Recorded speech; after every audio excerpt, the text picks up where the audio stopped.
안녕하세요. 진작가입니다. 이번 한국에 대해서는 일본은 굉장히 관심 있게 지켜봤고 관련 보도들도 많이 나오고 있습니다. 이 가운데 일본의 정치를 비판하며 한국이 부럽다는 말이 나오고 있습니다. 일본인들이 부러워하는 한국의 정치 중 하나가 직접 선거입니다. 대통령을 국민이 직접 선출한다는 것을 대부분의 일본인들이 부러워합니다. 그래서인지 일본의 선거 기간 동안 벌어지는 선거운동은 한국과 비교해 굉장히 초라하다고 느껴집니다. 보시는 화면은 몇 해 전 중의원 선거 당시 가두연설을 하는 일본 공산당 의원의 모습입니다. 사람들이 많지도 않은 데다가 나이 많은 노인들이 대부분입니다. 공산당만이 아니라 모든 정당이 이러한 모습을 하고 있습니다. 일본의 개표 방송 모습입니다. 뭔가 썰렁하고 촌스럽다는 느낌도 듭니다. 한국의 기발하고 화려한 개표 방송하고는 너무도 커다란 차이를 보여줍니다. 한국의 선거는 활기가 넘치고 사람들이 적극적입니다. 하지만 일본의 선거는 조용하고 사람들이 소극적인 모습을 보여줍니다. 이러한 모습은 투표장에서도 나타나고 있고 최근 한국이 부럽다는 목소리까지 나오고 있습니다. 다들 잘 아시다시피 일본의 투표용지는 도장을 찍는 것이 아니라 후보의 이름을 직접 손으로 쓰게끔 하고 있습니다. 그것도 연필로 써야 합니다. 2021년 코로나가 한창일 때 일본에서는 총선이 있었습니다. 그런데 군마현 오타시에서는 코로나 감염 방지 대책으로 1인당 1연필을 제공하고 사용한 연필은 가져가도록 결정했습니다. 이후 오타시에서는 헬게이트가 열렸습니다. 당시 오타시의 유권자는 10만여 명이었습니다. 그렇다는 것은 10만여 개의 연필을 깎아야 된다는 것입니다. 시에서는 항바이러스 기능이 있는 연필 1만여 개를 구입했고 시 공무원들은 며칠 밤을 새워 1만여 개의 연필을 깎아야만 했습니다.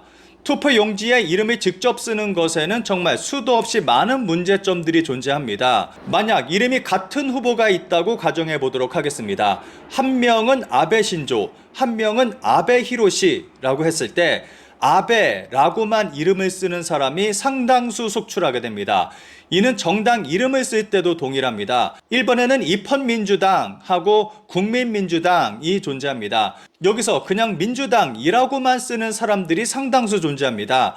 그냥 아베만 써서 아베 신조인지 아베 히로시인지 알 수 없는 표, 그냥 민주당이라고만 써서 입헌민주당인지 국민민주당인지 알 수 없는 표의 경우 득표수에 따라 달라집니다. 예를 든다면은 입헌민주당이 총 60표, 국민민주당이 총 40표를 얻었다면 민주당이라고 쓰인 표는 입헌민주당의 60%, 국민민주당의 40%씩 할당됩니다. 직접 연필로 표기함으로 인해서 벌어지는 문제점은 이뿐만이 아니라 더 심각한 문제점도 낳고 있습니다. 한국을 비롯한 대부분의 나라들은 도장을 찍어서 투표합니다. 한국의 경우 정말 애매하게 찍힌 도장이 아니라면 웬만하면 유효표 처리를 합니다. 발생하는 무효표는 0.5% 정도로 굉장히 적은 편에 속합니다. 그런데 일본은 직접 이름을 쓰는 시스템으로 인해서 정말 많은 무효표가 발생합니다.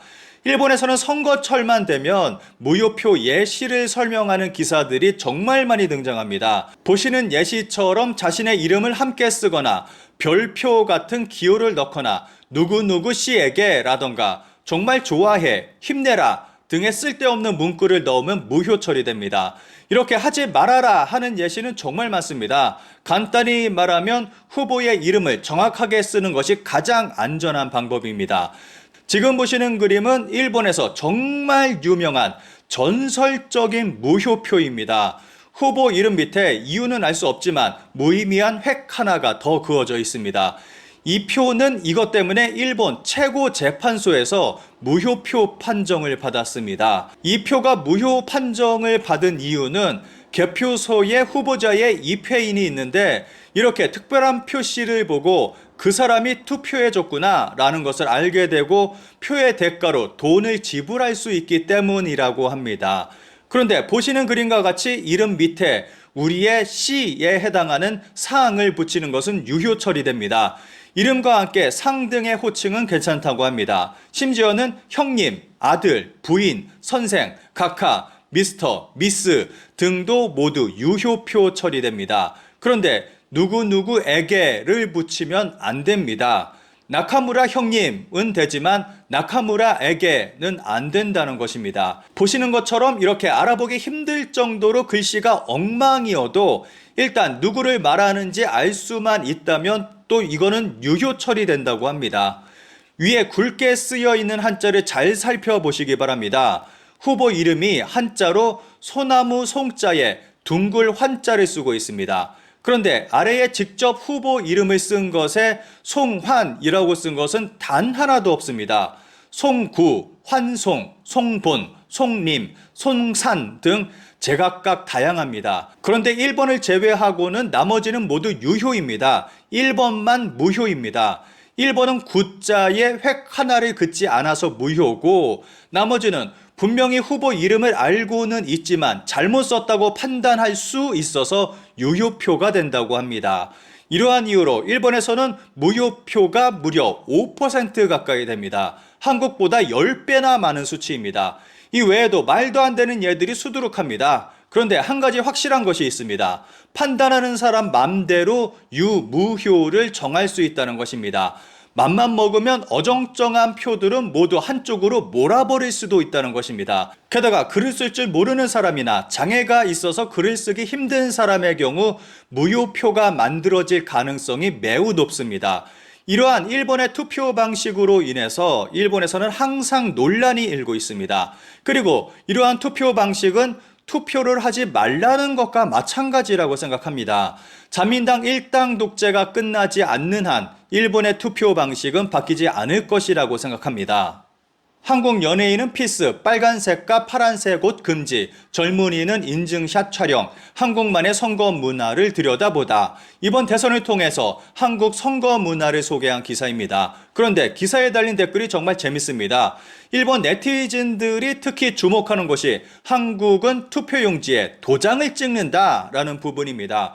일본도 바뀌어야 한다, 한국이 부럽다라는 식의 댓글이 상당히 많습니다. 기입식은 잘못 쓴 것을 신경 쓰는 나머지 시간이 걸리고 무엇보다 귀찮다. 글씨 잘 못 쓰는 사람이나 한자를 잘 모르는 사람도 있는데 손을 다쳐도 도장을 찍기만 한다면 편하네. 겸사겸사 투표소 출구에 투표 기념 스탬프도 비치해줬으면 좋겠다. 투표 필증을 받고 싶어서 담당자에게 말을 걸고 싶지만 분위기상으로 꺼려지니까. 일본에서도 김영식이 아닌 선택식 선거로 하자는 얘기는 여러 차례 있었다. 그때마다 자민당이 반대하고 패안됐다. 이유는 단순한데 김영식 이름이 알려진 현직 후보에게 유리하다는 이유다. 부담 없이 이거 좋네, 일본에서도 하면 좋다고 생각하지만 생각할수록 허무해지는 투표 방법의 이야기. 도장 투표가 올바르다. 이건 일본에서도 도입해 주었으면 한다. 민주당이라고 쓰면 국민민주와 입헌민주로 반반 나눈다는 이유를 알 수 없는 방식을 쓰지 않아도 될 것이다. 자민당에는 절대 들어갈 수 없으니까 라고 민주당이라고 써버리는 사람이 이번에도 속출할 것이다. 도장이 아니라도 좋으니까 적어도 인쇄된 종이에 동그라미라도 치게 해주면 좋겠다. 투표 집계도 결국 사람이 하기 때문에 달필인 사람이 있으면 시간도 걸린다. 도장 투표는 분류하는 것도 빨리 끝날 것 같다. 꼭 도입해 주었으면 좋겠다. 직접 선거이기 때문에 투표율도 높다고 생각합니다. 일본도 슬슬 재검토할 시기라고 생각합니다. 여러 가지로. 다만 자민당이라면 100년 앞까지 함께겠지요. 세금은 수입의 80% 정도까지 오를지도 모릅니다.